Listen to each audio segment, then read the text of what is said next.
Stéphane, quelle est selon vous la bonne méthode pour défiscaliser ? Christian l'a quelque part touché du doigt indirectement, et c'est vrai que c'est plus qu'un marronnier là, parce qu'on c'est un chêne centenaire, je pense maintenant, parce que grosso modo toutes les c'est presque un sport national. C'est un sport national. D'abord, c'est exactement où je voulais en venir. Les Français deviennent des spécialistes d'abord de la fiscalité, ça c'est plutôt au niveau étatique, mais le contribuable français devient finalement tellement fiscophobe qu'il en met en place tout un tas de mécanismes. Alors la chance, c'est que tout ça est bien sûr évidemment totalement légal. C'est pas de la fraude fiscale, c'est de l'optimisation. C'est de l'optimisation fiscale. Mais il y a deux choses qui sont très importantes dans votre remarque, Cédric. C'est que, vous le savez, je l'ai répété 10 fois sur ce plateau, lorsque l'on fait un investissement à caractère défiscalisant, et je fais bien attention aux mots que j'utilise, ça n'est pas l'alpha et l'oméga. Ça va vous faire sourire, parce que je le dis à chaque fois. Non, bien sûr, clients, c'est excessivement important. Tous les jours quasiment, ça n'est pas l'alpha et l'oméga du placement que vous faites. C'est en fait pas un cadeau, c'est pas une carotte, je n'aime pas ces mots-là.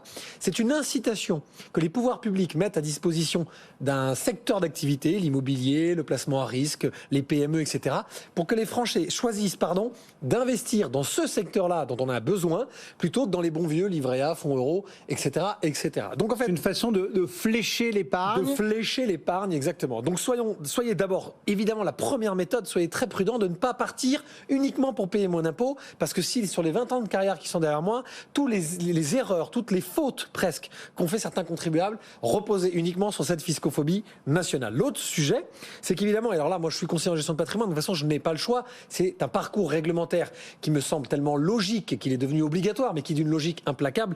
Posez bien à plat, et c'est là où je voulais en venir sur ce que disait Christian, posez bien à plat votre situation, parce qu'en fait, il faut bien regarder quel est l'impact et quel est l'engagement que vous allez prendre. D'abord, il faut payer des impôts, j'enfonce une porte ouverte, mais enfin, j'en ai vu des anecdotes, je pourrais en raconter.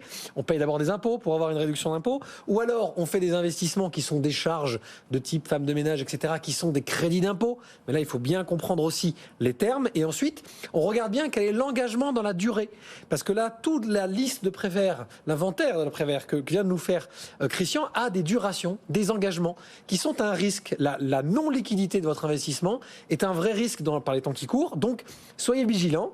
Oui, on ne se jette sur le pas. Pinel, il y a des délais. Pinel, sur les FCPR, il y a des délais. Les sur FCPI, c'est 5 ans. La Sofica, c'est 5 ans. Enfin, en fait, on part tout de suite sur un engagement. Donc, vous faites attention à ne pas faire ça que pour payer le moins d'impôts. Et 2, regardez bien si c'est fait pour vous avant de le faire.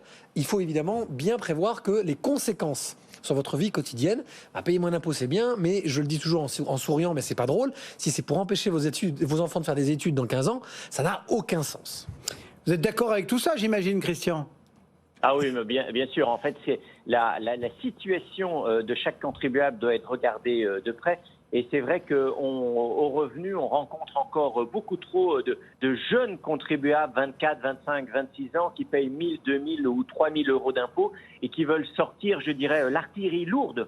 Alors que lorsqu'on paye 1 000, 2 000 ou 3 000 euros d'impôts, souvent le meilleur conseil qu'on peut donner, malheureusement, c'est de payer ces impôts. Et en tout cas, sur le choix patrimonial, c'est souvent la meilleure option. Et c'est vrai qu'on ne choisit jamais. On dit toujours, il faut choisir un placement au moins pour 2 ou 3 raisons. Et la défiscalisation peut être l'une des raisons. Mais attention à ce que cette défiscalisation n'obère pas d'autres opérations patrimoniales plus importantes pour vous à terme. Prenons un exemple très concret d'un investissement de défiscalisation un peu successful, qui a beaucoup marché, un peu moins maintenant, qui a beaucoup marché, notamment auprès des jeunes cadres. C'est le Pinel, l'investissement Pinel. Il faut savoir que si vous endettez à 25, 26, 27 ans pour acheter un petit appartement locatif, et si dans la foulée, vous êtes toujours locataire de votre résidence principale, que vous allez dans la foulée, quelques années après, acheter votre logement, il faut savoir que votre capacité d'endettement sera réduite d'autant. Donc prudence, bien sûr,